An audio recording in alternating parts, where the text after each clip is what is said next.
세 개를 꼽자면은 반도체하고 자동차로 중심을 잡고 플러스 알파로 인터넷을 가져가면 어떨까? 라는 말씀을 드리고 있습니다. 그 중에서도 탑픽은요?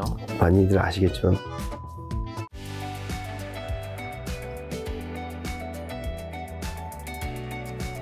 자, 그럼 이제 한국 수출 개선세는 요즘 좀 어떻고 이건 좀 지속될 수 있을까요? 일단은 여기를 보시면은 작년 10월, 2022년 10월, 11월, 12월 그리고 23년 1월, 2월까지 수출 금액 레벨이 그렇게 높지 않아요. 그러니까 저는 전년 대비 증가율은 쭉 플러스권을 유지하는 그림이 내년 2월까지 지속될 수 있겠다. 기저효과로만 놓고 본다 하더라도 그런 상황에서 일평균 수출 금액을 보면 10월에 굉장히 잘했어요. 보면은 파란색이 2015년부터 22년까지 평균인데 보통 9월 달에 삐쭉하고 10월, 11월 그러다 12월 달에 좀 반등을 하거든요. 근데 이번에는 10월 달까지도 굉장히 잘 버텨줬죠. 그래서 코스피 지수와 수출 금액을 보면은 이 괴리가 굉장히 벌어져 있기 때문에 저는 이것만 본다 하더라도 지금 수출 대비 코스피는 굉장히 저평가형이다 말씀드렸는데 요번에 조금 아쉬운 부분이 있었고 좀 몇 가지 체크해야 될 부분이 있는 게 10월 달 수출이 좋았던 건 선박 때문이에요. 선박. 네. 선박이 팡 튀는 그림이 나와서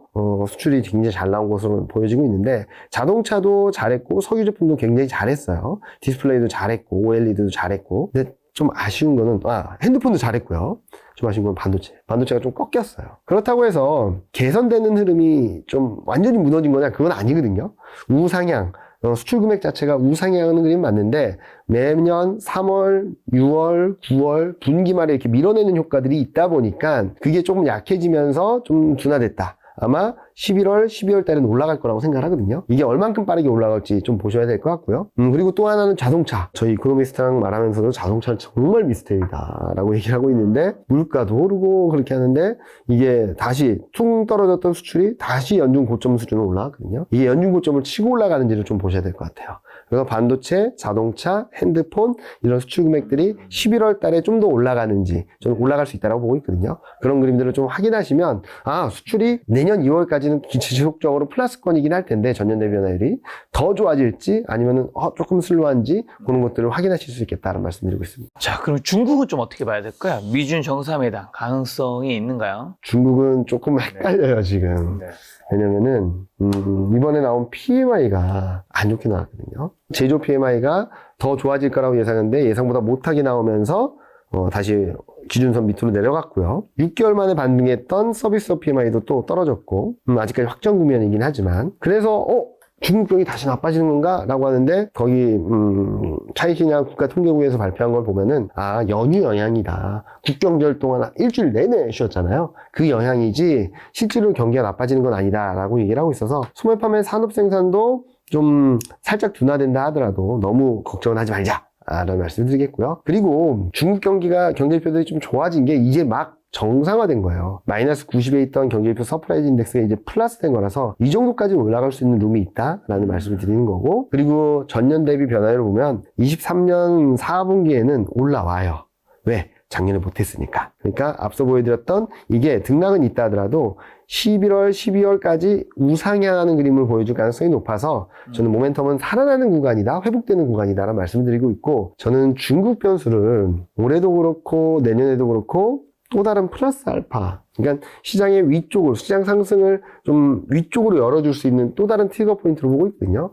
왜냐하면 중국이 좋아지면 유럽 경기도 좋아져요. 왜냐면은 유럽이 지금 힘든 게 제조업 의존도는 중국에 좀 노출도가 높고 소비도 그렇고 에너지 의존도는 러시아의 의존도가 높아서 두 나라와 삐그덕대다 보니까 좀 힘든 건데 중국 경기가 회복되게 되면은 유럽 경기도 좀 살아날 거고 그러면 뭐가 변하냐? 달러가 변해요. 유럽이 좀 좋아지면은 달러는 좀 약해질 수밖에 없거든요. 그런 그림들이 맞춰져 있어서 지금 그리고 내년까지 중국이 어떤 그림을 보여주는가 좀 계속적으로 체크하자라는 말씀드리고 있는데 일단 저는 부양 정책들이 효과 없다라는 얘기들이 굉장히 많은데 꾸준히 나오고 있어서 결국에 시차는 존재하겠지만 효과는 있을 거다.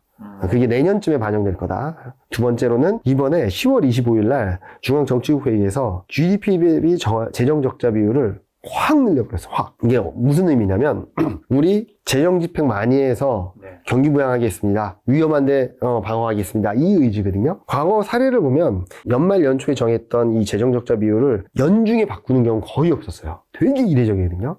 그것도 3.0에서 3.8로. 저희 이코노미스트도 이 3.8 숫자 보고선 깜짝 놀랐는데 왜 3.8이 의미가 있냐면 코로나 때도 3.7이었어요. 코로나 때보다 더 강한 재정 정책을 펼치겠다라는 의지를 보여줘서 저는 생각보다 정책이 굉장히 강하다라는 것들을 말씀을 드리고 있고, 이게 아마 내년쯤에는 지금 중국 경기에 대해서 별로 대부분 안 좋게 말하거든요. 네.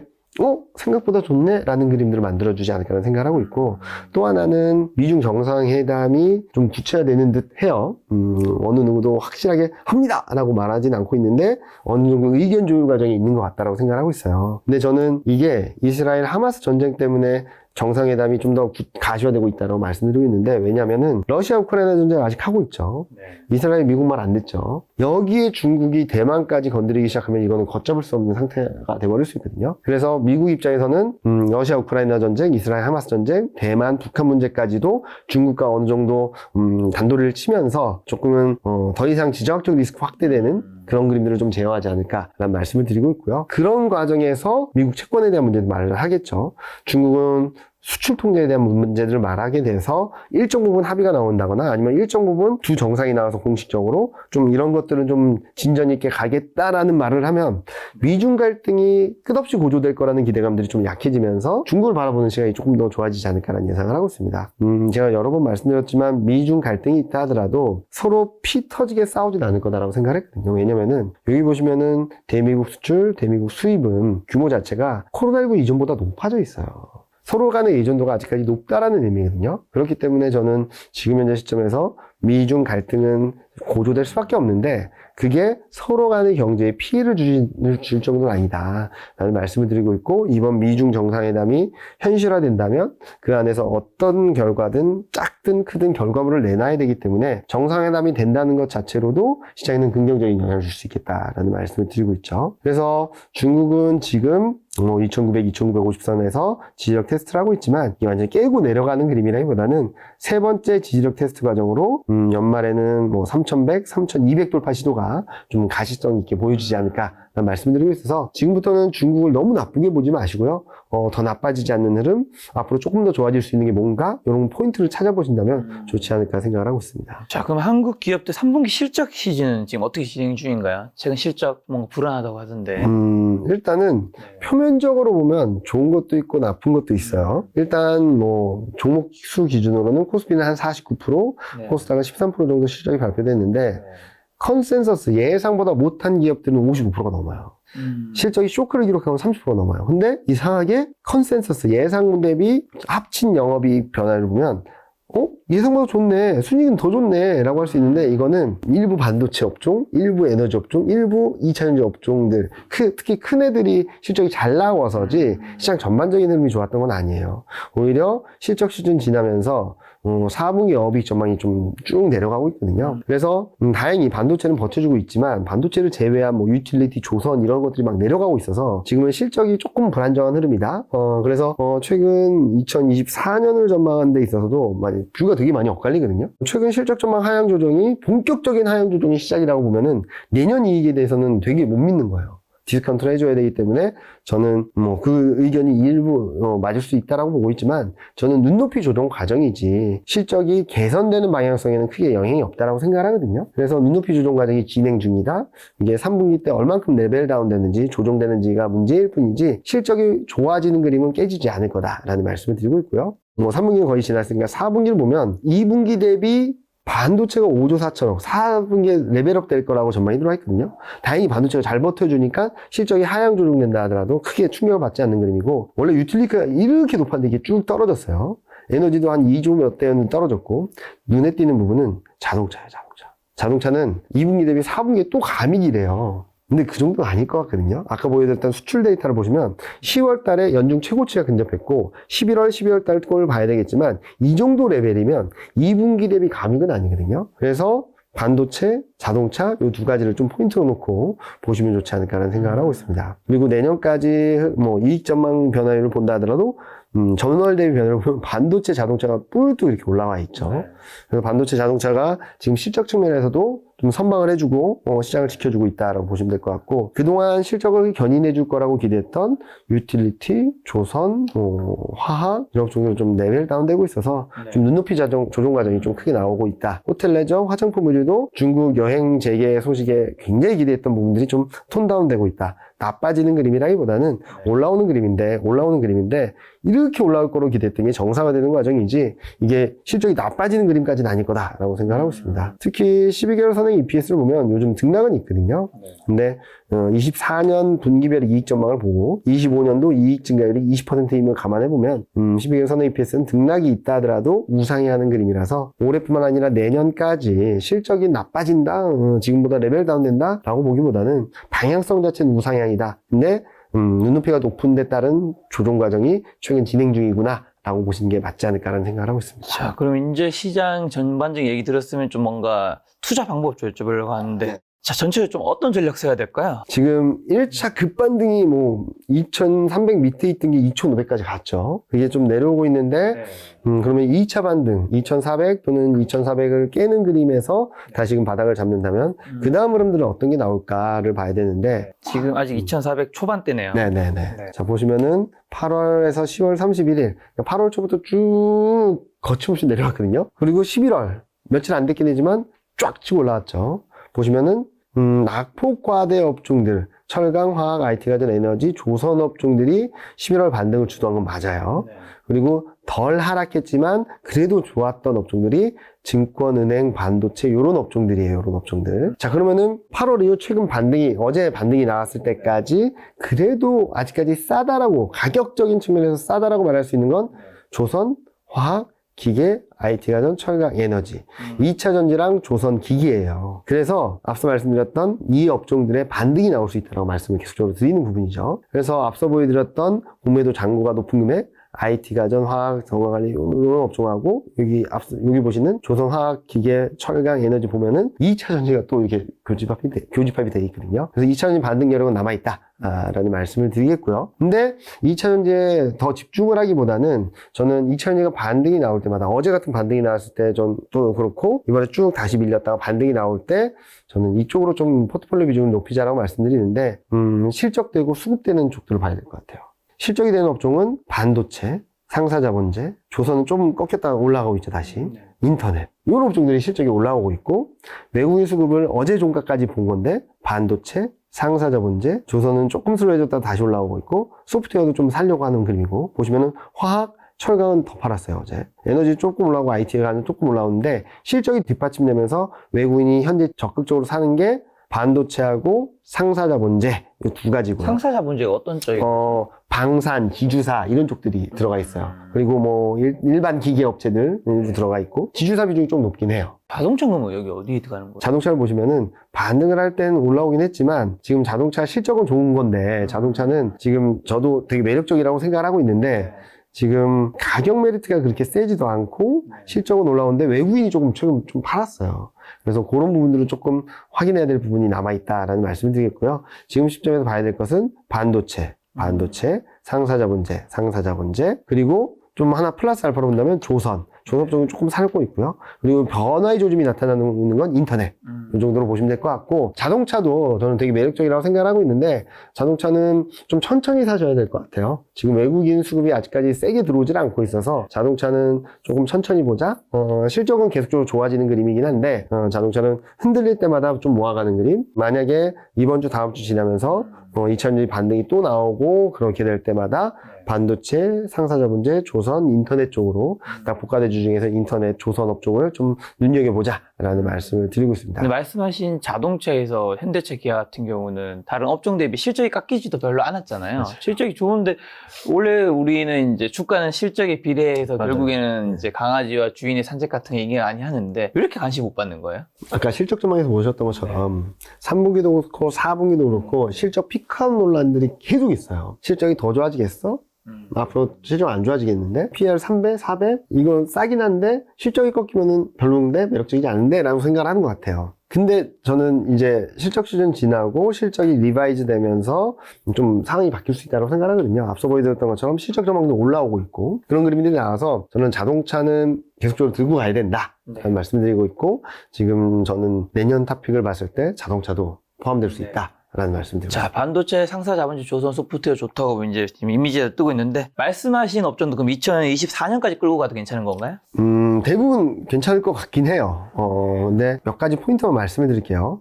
저는 24년에는 반도체, 자동차, 반도체는 성장, 자동차는 밸류에이션 매력, 저평가 매력, 그리고 플러스 알파로 인터넷을 보고 있는데, 인터넷은 지금 뭐 여러 가지 논란이 있긴 하지만 1등 기업 같은 경우는 새로운 AI 서비스라든지 그런 것들을 계속 내놓고 있죠. 그리고 3분기 실적도 어느 정도 잘 나왔어요. 그러니까 비용 통제라는 부분들에 있어서의 영향이 있긴 하지만, 올해는 비용 통제를 통해서 우리 수익성 괜찮습니다. 내년에는 AI 서비스들이 어느 정도 가시성으로 실적이나 아니면 매출액에 영향을 주는지를 좀 보시면 될 것 같은데, 자, 일단은 그동안 말씀드렸던 맥락하고 크게 다르진 않아요. 반도체, 전기차, 2차전지, 신재생에너지, 방산, 인터넷. 방산이 아까 말씀드렸던 상사자본주 쪽이에요. 자, 이익 개선 기여도를 본다 하더라도 반도체, 화학, IT 가전, 조선, 인터넷, 철강, 자동차가 24년에도 괜찮고 25년엔 더 좋은 애들입니다. 네. 그리고 이익 모멘텀을 고려하면 조선, 반도체, 화학, IT 가전, 조선, 반도체, 화학, IT 가전, 소프트웨어, 철강, 그리고 자동차. 여기 저 밑에 있죠. 그래서 성장 모멘텀을 보면은 반도체, 2차전지, 조선 업종이 트로이카라고 생각하고 있어요. 근데 2차전지는 올해 너무 많이 올랐고 셀은 그나마 낮겠지만, 다음에 또 하나 고려해야 될 게 미국 대선. 트럼프가 제일 공격할 게 뭘까요? 신재생에너지 정책이에요. 그러면은 2차전지가 오른다 하더라도 트럼프가 대통령 후보로 정해져서 발언이 나올 때마다 오르락 내리락 하면서 등락이 있을 수밖에 없다라고 생각해서 오르긴 오를 텐데, 올해 같은 급등세, 시장을 주도하는 사람들은 힘은 좀 약해질 수 있지 않을까 하는 생각을 하고, 조선은 실적이 굉장히 좋을 거로 예상이 되고 있는데, 앞으로 돌아가셔서 실적 전망 변화를 보면 유틸리티 다음으로 조선이 막 깎이고 있거든요.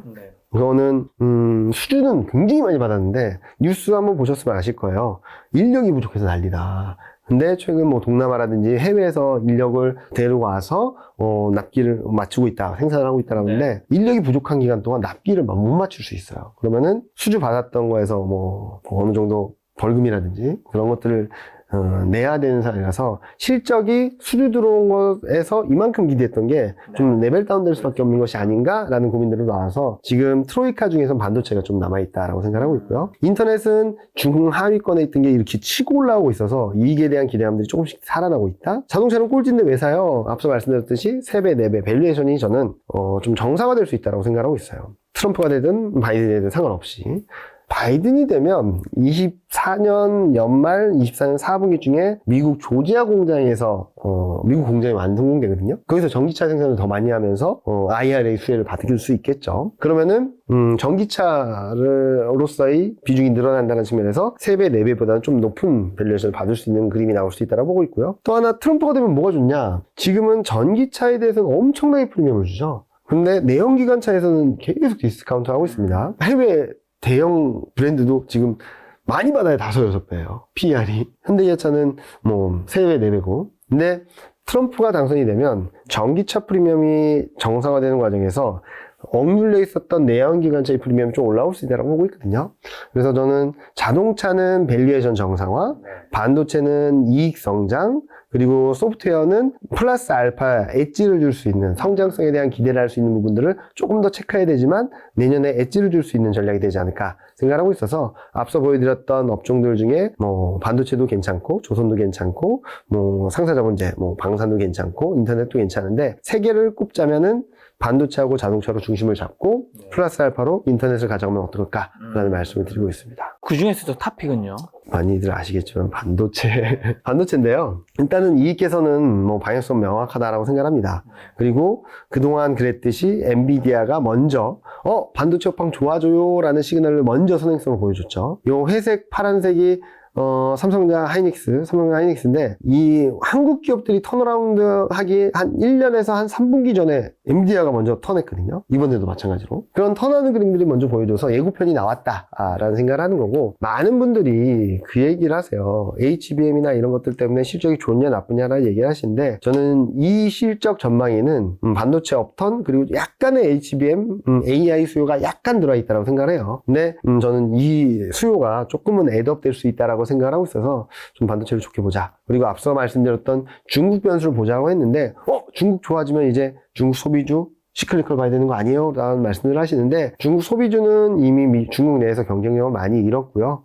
시클리컬도 그 정도까지 경기 회복인가? 라는 것들을 좀 고민해야 되는 부분인데, 아직까지 한국 의존도가 높은 품목이 반도체입니다.